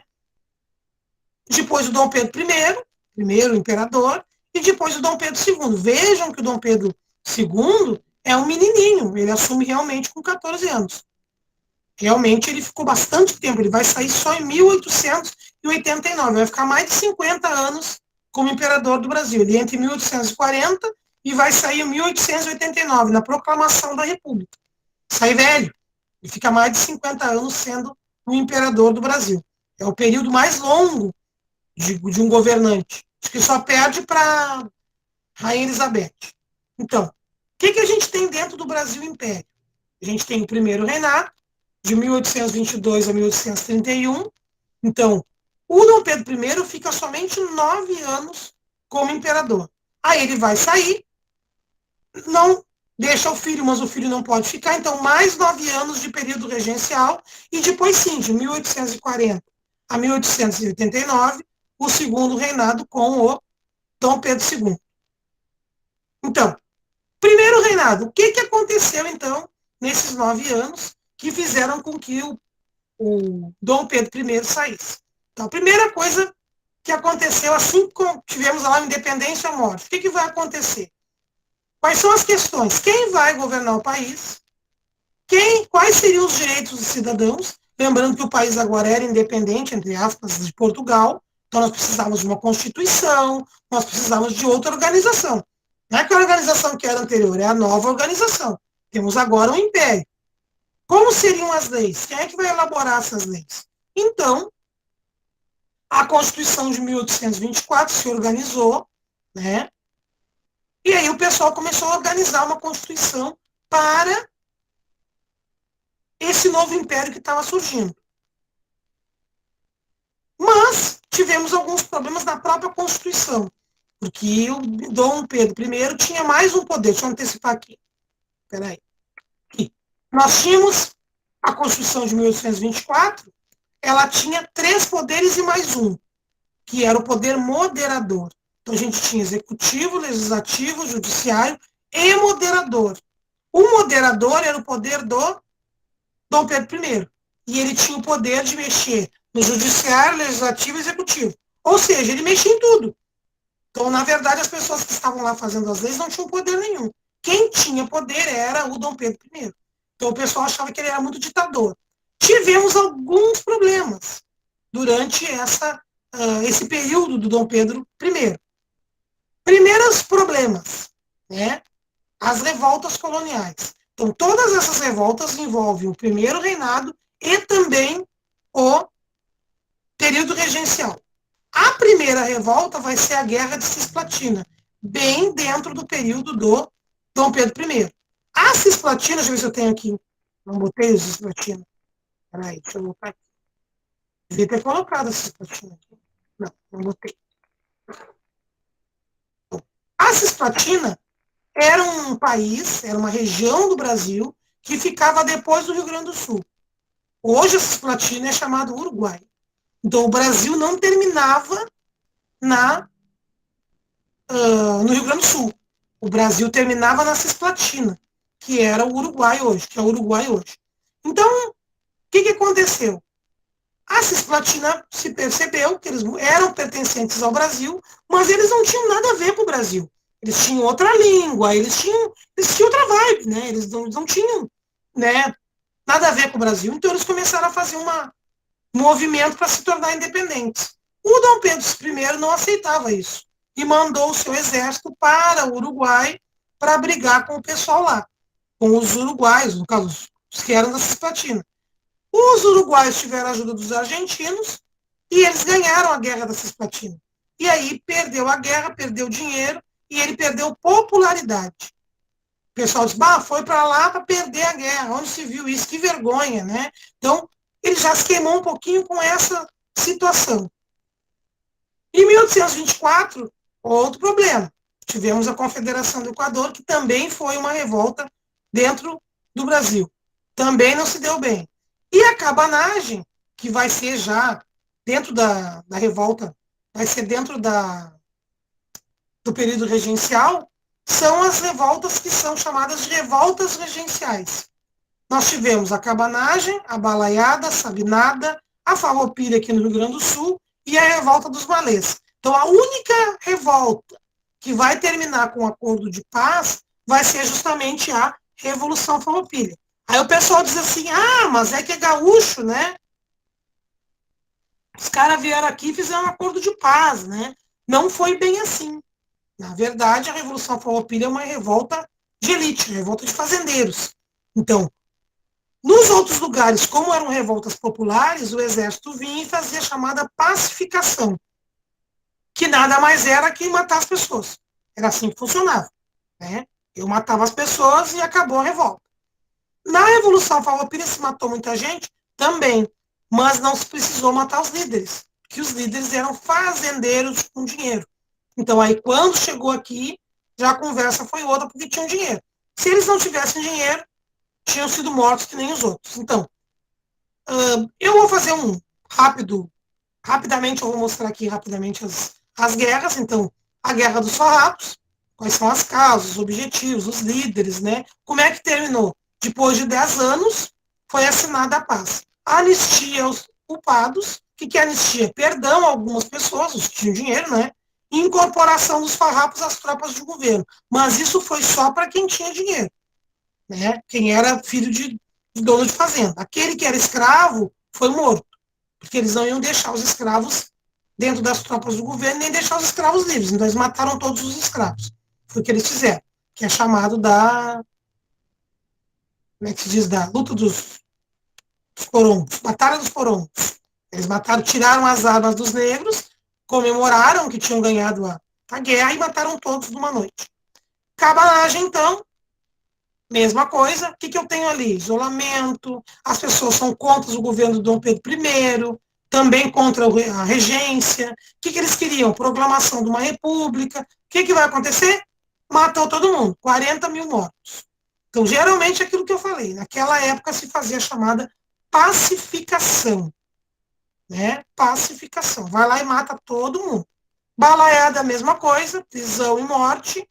Ó, mesma coisa que eles querem, eles não tinham uma proposta, eles eram muito humildes, eles estavam só reclamando da situação caótica que eles viviam.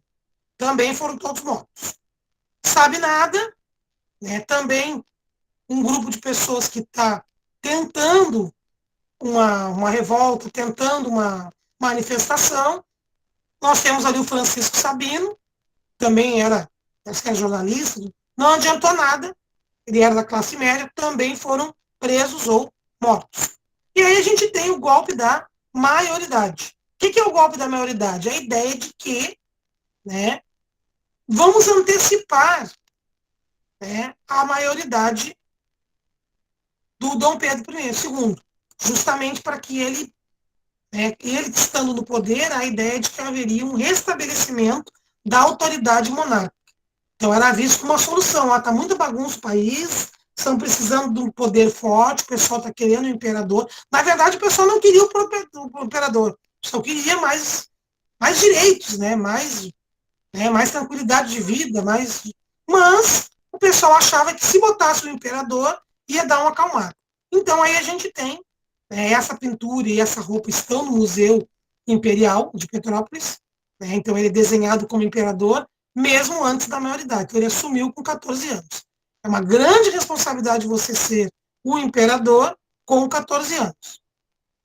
Aí a gente tem o chamado período regencial, que vai de 1831, que foi anterior, né? Meu slide está ao contrário, né? Então, fim do período regencial, início da segundo reinado. O segundo reinado vai até 1889, com o final com a proclamação da República. Eu tenho um videozinho também sobre isso, antes que vocês durmam aqui, peraí, que é 46. Então, nós vamos passar para outro assunto. Deixa eu terminar aqui, interromper rapidamente.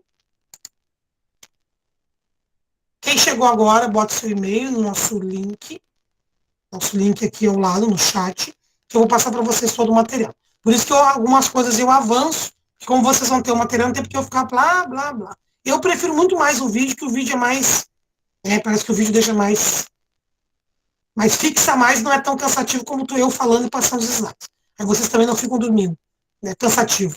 Deixa eu passar aqui, meu vídeo, qual deles é? Antes de passar.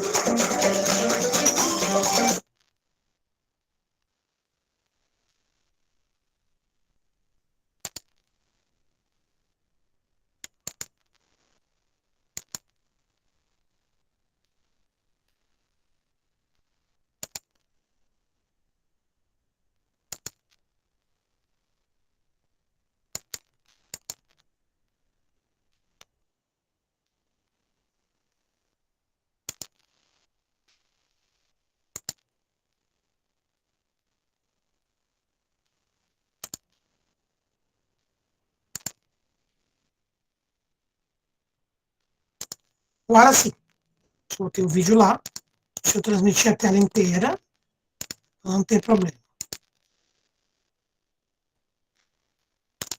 Então, o vídeo que a gente vai ver é sobre a construção do Império no Brasil.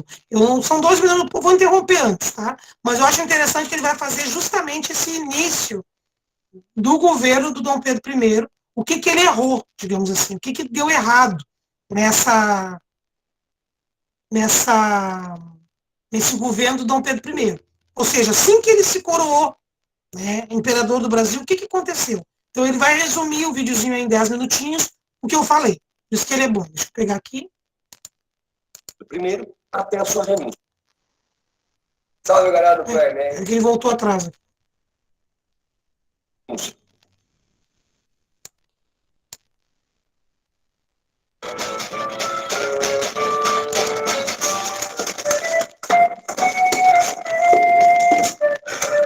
Olha só a mala que sobrou para mim, Vicente.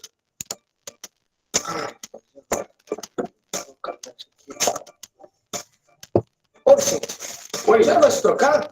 Eu vou começar a gravar daqui a 1 minuto, rapaz. Desculpa, eu me entretive aqui lendo o jornal. Eu começo a ler notícia de política, eu esqueço da vida. Mas eu fico pronto num minuto. Pode deixar.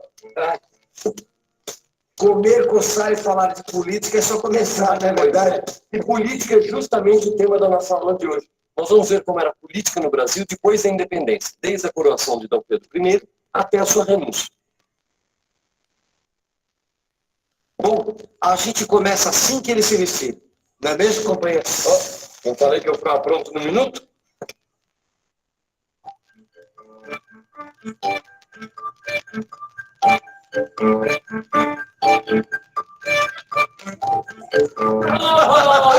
Olha quem está de volta! Quanto tempo, nosso ilustre viajante!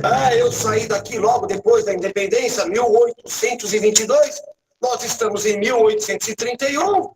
9 anos. Não faz tanto tempo assim. E como sempre, eu volto ao Brasil cheio de histórias para contar. Ei, eu disse que estou cheio de histórias para contar. Eu ouvi. Então continua ouvindo, Aras. Parece até que não ficou interessado. Olha, você vai me desculpar, mas do jeito que vão as coisas, a única história que anda me interessando é a história do Brasil. Mas que história? Nós acabamos de ficar independentes, não fazem nem 9 anos, o tempo que você esteve fora.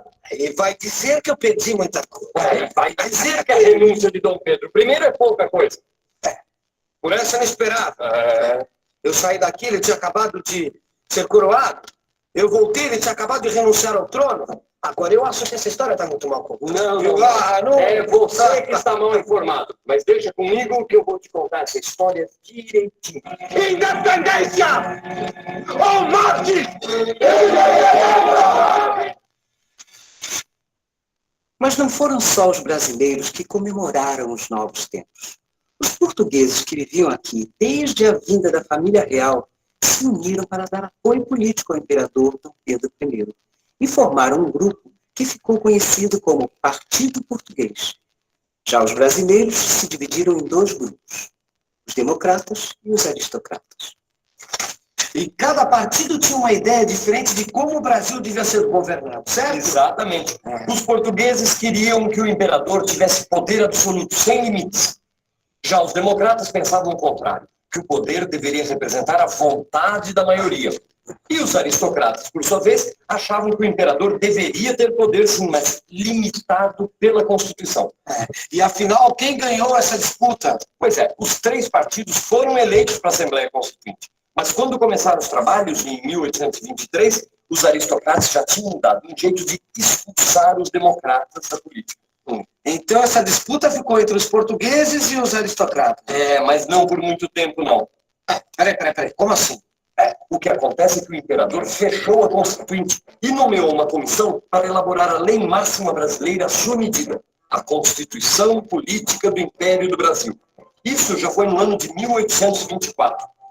O poder estava todo concentrado nas mãos dele. Vocês já imaginaram a briga que Dom Pedro I comprou? De um lado, o imperador e os portugueses. Do outro, os brasileiros. E o campo de batalha era a nossa primeira Constituição. Mas o que é realmente uma Constituição?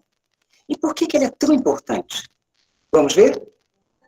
Seu Gustavo, o senhor precisa entender que a gente não pode mudar as cores da encomenda de uma hora para outra. Tá tudo pronto aqui, tudo, tá tudo... Quem é que vai estar com esse prejuízo? Eu vou ver o que eu posso fazer. Até mais. Seu Gustavo quer que a gente faça os uniformes tudo de novo. E ele pode mandar, assim, sem mais nem menos? Sei lá, né? Ele também é nosso sócio, entrou com a maior parte do dinheiro. Não, vou resolver isso já. Procura aí no contrato social. Boa ideia. Para isso mesmo que nós fizemos um contrato. Para ver quem é que tem poder dentro da confecção. E, ao mesmo tempo, para limitar esse poder. A confecção não pode depender da vontade absoluta do seu Gustavo. Não é porque ele deu a maior parte da grana que ele vai se sentir o dono. Contratos e constituições são coisas parecidas. Ficou mais claro? Contratos e constituições existem para definir quem tem o poder, seja o imperador, o presidente, o Congresso, etc. E, ao mesmo tempo, para limitar esse poder. Aqui no Brasil, nós passamos pela elaboração de uma Constituição em 1988. Você se lembra da briga dos constituintes? Durante esta Constituinte, surgiram muitas divergências entre os deputados. Isso aconteceu porque eles defendiam diferentes ideias sobre a organização do país. Um exemplo foi a discussão sobre o direito de voto dos analfabetos, que foi contemplado no texto final. Outras questões, como reforma agrária e direitos dos trabalhadores, também dividiram as opiniões dos deputados. O resultado dessas discussões determinou os direitos e deveres de todo cidadão brasileiro. Entendeu agora por que uma Constituição é tão importante? Não foi à toa que houve tanta briga por ela no Primeiro Império. Dom Pedro I, que ganhou o primeiro round, dissolveu a Assembleia Constituinte e impôs a Constituição ao país. A Constituição imposta por Dom Pedro I era centralizadora e conservadora. Centralizadora porque concedeu ao imperador um grande controle sobre o sistema político. Ele possuía o poder moderador que lhe dava o direito de dissolver o parlamento e nomear juízes e a autoridade máxima de cada província. Conservadora porque mantinha a escravidão e limitava a participação política dos cidadãos através do voto censitário. Para ser eleitor ou candidato, o cidadão precisava ter uma determinada renda anual. Isso impedia as camadas populares de votar. Então Dom Pedro enfiou a Constituição de 1824 goela abaixo do povo e todo mundo ficou de boca fechada. Não, senhor. Teve gente que pôs a boca no trombone. Foi aqui na província de Pernambuco que os ventos revolucionários começaram a soprar contra o imperador. Liderados por Frei Caneca, os membros da Câmara da cidade de Recife se recusaram a aceitar a Constituição de 1824. Os recifenses tomaram o poder na província e logo receberam o apoio da Paraíba, do Ceará e do Rio Grande do Norte.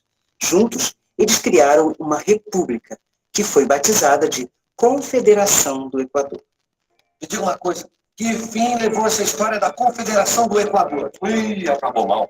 Os líderes do movimento tinham ideias muito liberais. Perderam o apoio dos comerciantes e dos senhores de terra. O governo central mandou as tropas para lá e acabou com tudo. Os líderes foram condenados à morte. O Frei Caneca queria que a Constituição fosse fruto de um acordo, um pacto entre as províncias e o imperador. Uma Constituição a favor da liberdade dos cidadãos. Frei Caneca era um liberal. Daí a sua briga com Dom Pedro, que era um autoritário. Quer dizer, queria ser a única autoridade do país.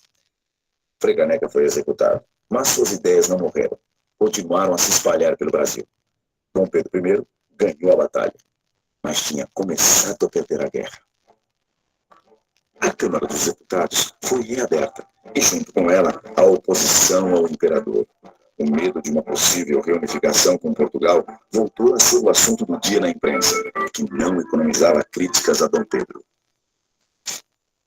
O tempo fechou ainda mais com a turbulência das revoluções europeias. Elas acabaram com o absolutismo em países importantes como a França. Não era mais possível justificar as atitudes autoritárias do nosso imperador. O clima político piorou ainda mais no Brasil com a pressão de uma crise econômica provocada por problemas na agricultura de exportação.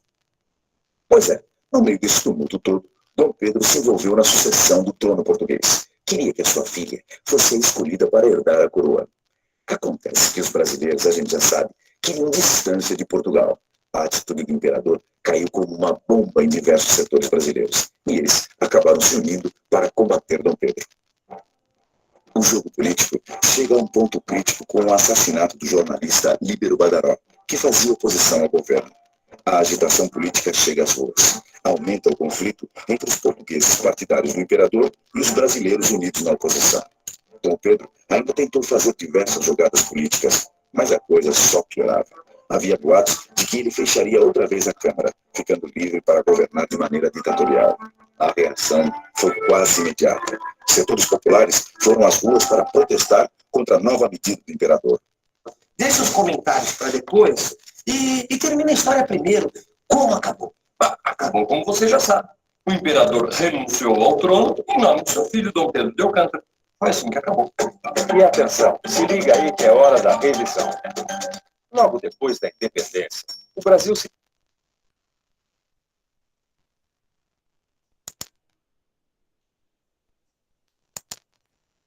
Então, deixa eu voltar aqui. O nosso vídeo, ele pega toda essa parte que eu já estava falando, do primeiro reinado, das confusões, digamos assim, do primeiro reinado, e também não, para chegar no período regencial, eu mando o vídeo para vocês, não tem porque também passar todos os vídeos agora. Então, o que a gente tem? A gente tem o primeiro reinado, Dom Pedro I, período regencial, em que o Dom Pedro II ainda era criança e não podia governar, e a partir daí a gente tem o chamado segundo reinado, de 1840 a 1889. Mas, lembrando que já o Dom Pedro II vai passar por algumas mudanças, né? O mundo estava mudando, o mundo já não era o mesmo, a grande maioria das civilizações já tinha acabado com a escravidão, o Brasil foi um dos últimos países a libertar os seus escravos, a gente tinha a questão da imigração, então já começou a chegar imigrantes no Brasil, e esses imigrantes não eram escravos, eram livres, a ideia do ciclo do café, então tem muita coisa que está acontecendo e que também vão levar o Dom Pedro II à sua saída. A proclamação da República, ele vai ser convidado a se retirar, mas isso com certeza vai ser um assunto, né, da história 3. Mas, segundo o reinado, o que é mais importante, né?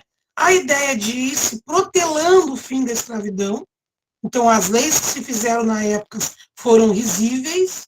Por que risíveis? Porque as leis eram para adiar, né, a ideia, a abolição da escravatura. A lei Eusébio de Queiroz, a lei do ventre livre, então imagina assim, a partir de tal data, de 1871, todo brasileiro nascido no Brasil, filho de escravos, se tornava livre. Adiantava alguma coisa? Não, porque a criança não vive sozinha. Adiantava ele ser livre? Não, porque ele tinha que viver junto com os pais que eram escravos. Não adiantava nada. A lei do sexagenário, que também dizia que a pessoa acima de 60 anos, 65, seria livre, adiantava alguma coisa? Não, porque os escravos não chegavam a essa idade. Poucos escravos chegavam aos 60 anos. Então, era muito legal para o dono da fazenda poder se livrar daquela pessoa idosa. Agora não trabalha mais aí no campo, está só incomodando, comendo aí, está velho, cansado. Então, é melhor a gente botar ele para fora. Então, também não adiantava, eram leis que eram risíveis. Até que a princesa Isabel vai assinar a Lei Áurea, 18 de maio de 1888. O que não resolveu nada também, porque a sociedade ainda continuou racista, as pessoas negras não podiam estudar, não podiam ter um terreno, não podiam ter um comércio, não podiam ter uma casa no seu nome. Então, não adianta tu libertar as pessoas e as pessoas também não terem direito nenhum direito civil. Então, praticamente se jogaram as pessoas na rua. Foi o que se fez. Você está livre, mas você não pode fazer nada. Então, tinham leis também que a pessoa, mais de 2 ou 3 negros na rua, dependendo do lugar, você era preso sem fiança. Então, você não podia nem se reunir na rua, 3 ou 4 da família, que a polícia vinha e prendia você. Então, é muito difícil você conseguir sobreviver ou conseguir um serviço se você tem todas essas restrições na própria sociedade. Então, por isso que as famílias negras não têm grandes heranças, né? Eu sou rica porque a minha família antiga é rica. Não tem como adquirir dinheiro ou conseguir terrenos se você não tem como botar o seu nome. Mas qual é a diferença, principalmente, entre os imigrantes e os negros? Os imigrantes ganharam os terrenos. Quando eles chegaram aqui, eles ganharam os terrenos. A população que chegava ganhou. Mas o terreno era ruim, o terreno lá em cima, o terreno era na serra, o terreno era pedregoso, mas era deles. Esse benefício não foi dado para quem era escravo aqui no Brasil. Eles não ganharam terrenos. Então, é muito mais fácil você começar com um terreno que é seu do que você não ter nada e começar do zero com todo o preconceito que tinha em cima daqueles que eram escravos. Tivemos uma crise, então, no segundo reinado, tivemos a Guerra do Paraguai.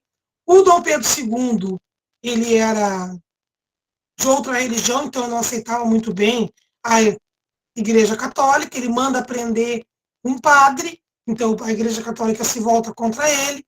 Os donos de escravos ficaram bravos, porque eles acharam que eles tinham que ser indenizados, que é onde se viu libertar os escravos, eles não ganharam dinheiro. que eles tiveram que comprar os escravos, para eles era prejuízo.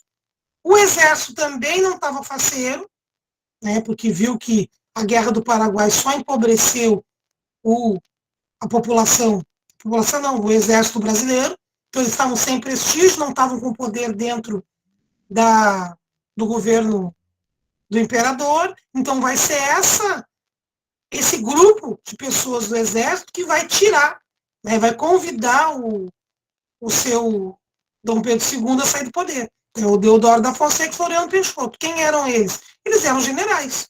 Eles vão cercar o palácio e dizer, você tem que ir embora. Né? Então, é evidente que várias coisas acontecem para que o Dom Pedro II seja tirado do poder.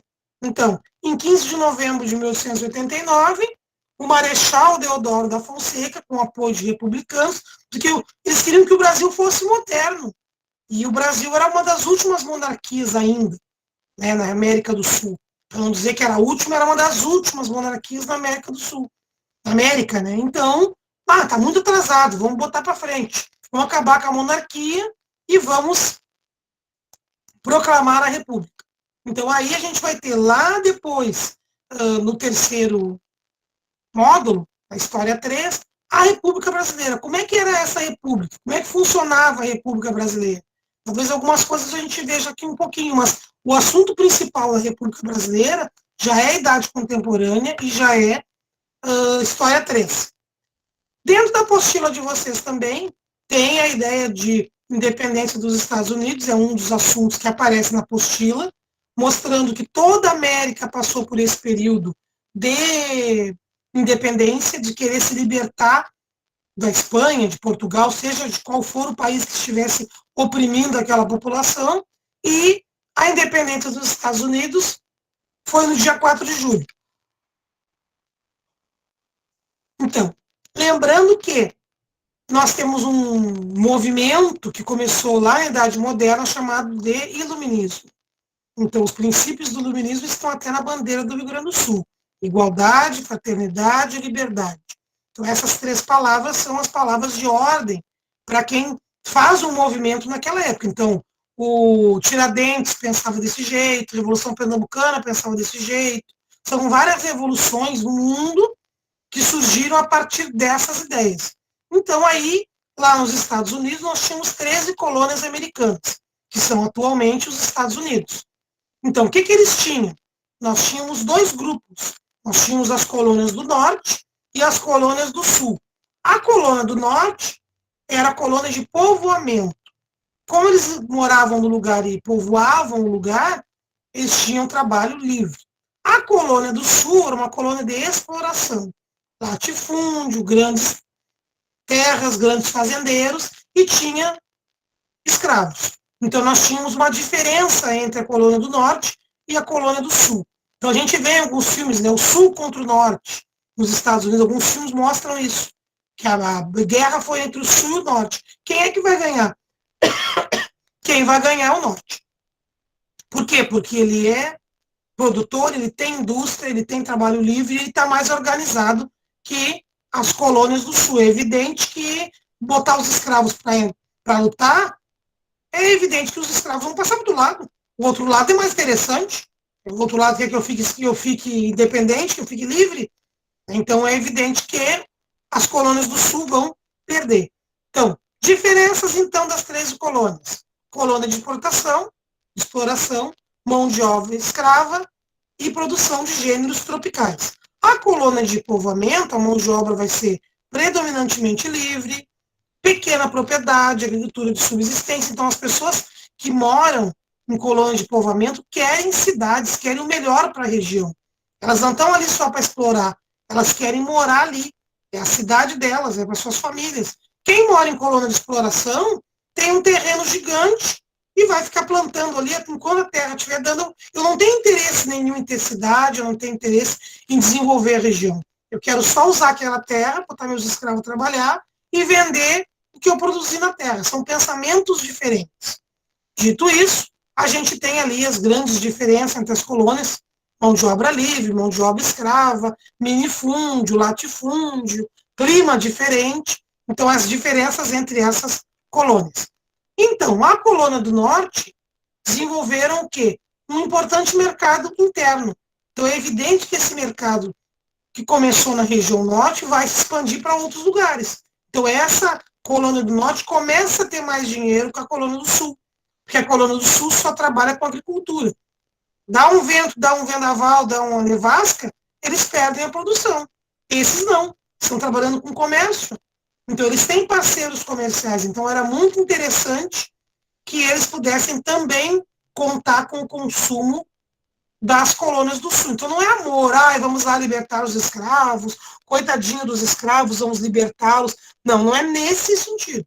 A ideia é libertar os escravos para que os escravos se tornem novos consumidores. Então, lembrem sempre que, quando a gente fala em história, a gente sempre pensa, as coisas são feitas por ideais, por amor, mas principalmente por interesse econômico. Então, o que eu tenho? Eu tenho um mercado em expansão, produtos que eu quero vender, que eu já estou vendendo para o exterior, ao Caribe, à África, e eu também quero vender para o resto do país. Só que os escravos não têm um salário. Como é que eles vão comprar de mim se eles não têm salário? Então, para que eles tenham salário, eles têm que ser livres. Então, a gente vai lutar pela independência deles, pela liberdade deles. Não é que eu esteja sendo bonzinho. Os escravos serão meus compradores, futuros compradores. Então, esse é o meu objetivo. Então, esse comércio triangular, ele acontece entre as colônias americanas, né? Nós temos ali Nova York, Filadélfia, Boston, então as cidades que até hoje existem, são as cidades mais antigas americanas, e elas vão fazer o quê? Vão fazer todo esse comércio, essas rotas de comércio com Portugal, com Espanha, com Inglaterra, com Cuba, com Jamaica, com Costa do Marfim. Olha a quantidade de rotas que eles têm de comércio. Então, é uma região que realmente ganha dinheiro, está ganhando dinheiro. Então, na cabeça deles, nós podemos vender para mais pessoas. Não preciso vender só para capitalismo, né? Eu não quero vender só para essas pessoas. Eu posso vender, ganhar mais, né? Com esse comércio interno, se os escravos não fossem escravos. Então, primeiro tivemos a Guerra dos 7 Anos, então isso fez com que a Inglaterra passasse por um período de dificuldade financeira, e o que ela vai fazer? Ela vai cobrar a sua diferença em cima dos colonos. Então, ela vai fazer o quê? Ela vai cobrar mais taxas em cima dos colonos americanos, das colônias americanas, porque ela explora as colônias americanas. Ela é a dona, né, como Portugal, ela é a dona, ela tem a potência, ela é aquela que manda na colônia. Então, é evidente que ela vai querer cobrar mais. Então, o pessoal começa a se revoltar. Olha, a guerra foi lá na França, na Inglaterra, e a gente ainda vai ter que pagar o pato aqui, nós vamos ter que pagar essa conta. O pessoal começa a se revoltar. E aí ele faz as chamadas leis intoleráveis. São essas leis que deixam os americanos, das 13 colônias, mais bravos ainda. A primeira lei é a lei do açúcar, né? Taxa sobre os derivados da cana-de-açúcar. Então, tudo aquilo que eles produziam, cana-de-açúcar, açúcar, melaço, rum, eles tinham que pagar uma taxa. Lei do selo, então eles tinham que pagar taxas sobre todos os impressos, tudo que eles tinham, baralho, jornal, bíblia, livro, tinha que pagar uma taxa. E a lei do chá, que era muito consumido, né?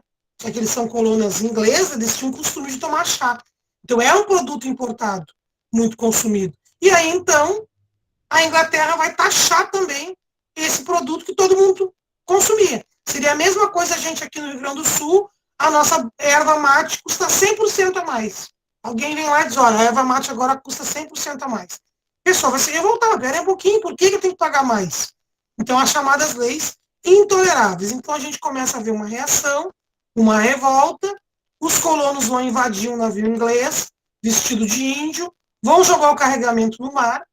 Então, a metrópole perde dinheiro, porque além deles não conseguirem vender, eles tiveram um prejuízo, porque eles não conseguiram vender para ninguém, quase 1 tonelada de chá foi jogada dentro do mar. Então, aí começou a briga.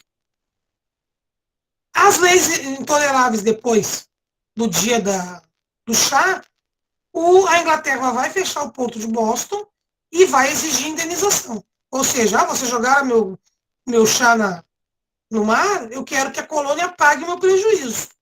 Então as pessoas também se revoltaram com essa ideia de que onde se viu isso eu tenho que pagar esse prejuízo, porque alguns tinham feito a revolta, outros não tinham. E todo mundo pagava por alguns. Então, resolveram se organizar em congressos. Então, os colonos do norte começaram a promover, em 1774, uma ideia de congresso. Vamos começar a tomar medida, vamos conversar, vamos discutir sobre essas leis. Então, não tinha um caráter de se separar, é só para conversar, vamos ver o que eles queriam, o fim das medidas. Fim das medidas restritivas impostas pela metrópole, que era a Inglaterra. Tivemos um segundo congresso, em 1776, mas a ideia aqui, já em 2 anos depois, era conquistar a independência. Então, durante o congresso, Thomas Jefferson vai redigir a Declaração de Independência dos Estados Unidos da América. Claro que a Inglaterra não vai aceitar essa independência e ela vai declarar guerra. Então, aí a gente teve uma guerra de independência entre 1776 e 1783, mais ou menos 7 anos. Os Estados Unidos ganharam com o apoio da França e da Espanha. A Constituição dos Estados Unidos, ela nasce, e é a mesma até hoje, salvo algumas ressalvas na Constituição de atualização, ela é a mesma daquela época. Não é como no Brasil, que cada governo fez uma Constituição, que são umas 8, 9. A Constituição americana ainda é a mesma, porque ela se fundamenta em alguns direitos e garantias individuais do cidadão. Então, aquele texto original da Constituição americana ainda é a mesma. Manteve a escravidão, então isso teve que sair depois. Por que se manteve a escravidão? Porque quando os dois estados se juntaram, é evidente que as colônias do sul vão deixar a escravidão num primeiro momento. Lembrando que essas ideias iluministas é liberdade, igualdade, fraternidade. Não foi tão assim. Mas o que ficou comum, que todas as outras civilizações depois começaram a utilizar, foi essa declaração, que todos os homens foram criados iguais, são dotados de certos direitos inalienáveis, entre os quais estão a vida, a liberdade e a busca da felicidade. Então, é liberdade, igualdade, fraternidade, solidariedade, são desejos de qualquer civilização. Então, que são os direitos? Eu tenho direito à vida, tenho direito à minha liberdade de ir, liberdade de expressão. Então, para a época, foi muito avançado. Depois a gente tem o Thomas Jefferson, redator da Declaração da Independência, a Guerra de Independência, George Washington foi o comandante, aí tem as famosas imagens, eles atravessando o rio, essas imagens, tem gente que diz que é montagem, tem gente que é uma imagem da época, Imagem não, pintura da época. O George Washington, líder do exército, e tivemos o quê? O primeiro país, então, americano, os americanos foram o primeiro país a adotar as ideias iluministas. Pero não muito, não libertou os escravos. E nem se importou com os povos indígenas. Pegou algumas ideias, e essas ideias são modelo de aplicação. É a primeira democracia moderna. Então, os Estados Unidos entraram para a história porque realmente aplicaram as ideias. Todas não, mas aplicaram algumas ideias iluministas na Constituição e na formação dos seus estados. Então, Estados Unidos da América. O Brasil, quando se tornou independente, em 1889, era Estados Unidos do Brasil, que a gente também tinha a mesma ideia dos Estados Unidos. Nós éramos Estados Unidos do Brasil. Depois alguém, não, vamos deixar só Brasil e pronto. E aí, em vez de Estados Unidos do Brasil, ficou somente Brasil. Implicações dessa independência. É evidente que outros lugares ficaram sabendo dessa independência e ficaram estimulados. Outras colônias da América resolveram lutar pela sua independência, Brasil e América Espanhola, temos aqui a Argentina, outras, Venezuela, todas as colônias que estavam em volta, que receberam essas ideias iluministas, também começaram a fazer suas independências, Então, a gente tem ideias iluministas postas em prática: república, 3 poderes, liberdade, democracia, capitalismo, não mais a ideia de um rei mandar, temos uma república que as pessoas votam, a ideia de revolução burguesa, e essa independência norte-americana vai influenciar em Confidência Mineira, aquilo que eu falei, a Confidência Mineira lá do Tiradentes. Uma coisa está sempre ligada à outra. Lembrando que naquela época as ideias mudavam o mundo. Então as ideias circulavam, os livros circulavam. Então as pessoas começaram a pensar de forma diferente. Por isso, Idade Moderna. Se chama da Era das Revoluções. Porque a partir daí as pessoas começaram a pensar numa sociedade que fosse diferente. A Estátua da Liberdade, só título de curiosidade, é o maior símbolo dos Estados Unidos. Ela foi construída no século XIX, no ano de 1884. Ela foi um presente dos franceses aos americanos e ela foi separada em 350 peças diferentes. Então, eles inauguraram a Estátua da Liberdade em 1886. Então, a estátua e o fogo sempre aceso representam a liberdade do povo. A coroa tem 25 janelas, são as joias preciosas, né? E no pé da estátua tem um poema, né, da Emma Lazarus. Então, os 7 raios representam os 7 continentes e os 7 mares do mundo. Aí eu coloquei aqui uma foto, e muita gente às vezes não lembra que ela fica, né, o nome original da estátua é Liberdade Iluminando o Mundo. Hoje é possível, através do YouTube, a gente visitar esses lugares. No meu caso, né? Visitar esses lugares olhando, tem gente que entra de barco, tem barcos que visitam, gente que entra, circula, mostra como é que é lá dentro. Não são todos os barcos que vão levar a visitação, você pode circular em volta, você paga um pouco a mais, você desce lá na região da Estátua da Liberdade, então tem bastante coisa interessante. Então essa Estátua da Liberdade é a ideia de que os Estados Unidos começaram essa ideia, começaram com esse processo de independência nos outros países da América. Eles foram os primeiros. Todo mundo vai beber dessa fonte, todo mundo também quer ser uma república. Todo mundo também quer ser um Estado Unido da América, né? Aí tem mais uma foto. Vejam a dimensão da estátua. Imagina que ela veio em 350 pedaços. 2 anos para ser montada. Ao tamanho das pessoas em relação à estátua. Realmente é muito grande. Para fazer uma foto boa, só do meio da água mesmo. Não se consegue tirar uma foto boa ali da base da estátua. É muito grande para tirar uma foto. Não deve ser fácil de tirar. Deve ter um lugar bom de tirar alguma ponta, mas é bem grande.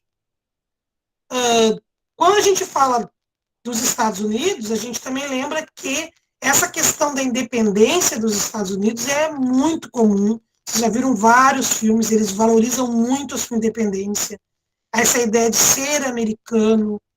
Então, a gente até mostra em vários filmes o 4 de julho, né? O filme de Independência Day. Então, a ideia do americano é sempre essa ideia de que ele pode fazer, que ele pode intervir, que ele vai ajudar a salvar o mundo. Então, quem não lembra desse filme, né? Que o próprio presidente que foi dirigir os aviões lá, as naves espaciais, então, é sempre assim, né? Quem vai decidir é o americano que está ali, ele que vai fazer, né? Então, quem não viu, então, mesmo que seja uma invasão alienígena, né? Quem vai fazer o contra-ataque é os Estados Unidos. Quem vai fazer tudo é os Estados Unidos. Então, isso é uma ideologia presente desde a sua independência. A ideia desse pioneirismo, eles vão fazer. Nossa, claro que eles se enfiam em lugares que não são da conta deles, né? Muitas vezes. Mas, tá valendo, né? Os símbolos americanos é a águia, aquela ideia de que só você pode fazer, tá com você, eu estou lhe chamando para participar de alguma coisa, né? Então, isso é muito interessante nessa ideologia dos Estados Unidos. Eu tenho 2 perguntas que eu não sei onde eu botei, deixa eu só interromper rapidamente aqui, compartilhamento. Deixa eu pegar as perguntas, para que vocês tenham a presença. 2 segundos.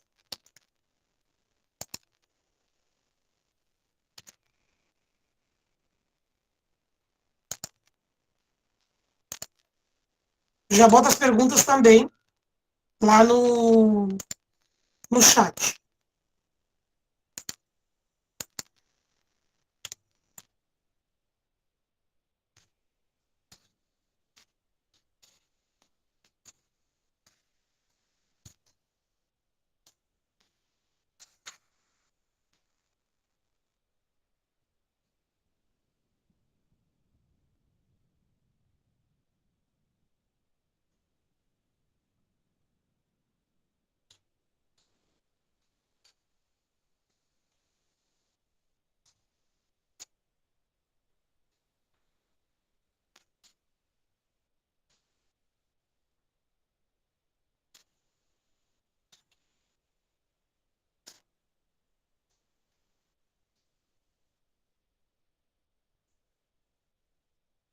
Deixa eu copiar aqui.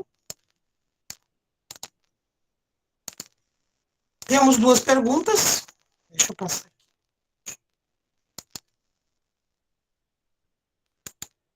Vou colocar no chat, o Dudu está perguntando, são duas perguntas. E vou colocar aqui para quem quiser tirar um print ou tirar uma foto. Tá? Deixa eu passar aqui. Deixa eu botar agora aqui de novo, compartilhar. São duas perguntas. Deixa eu ver aqui. Tela inteira.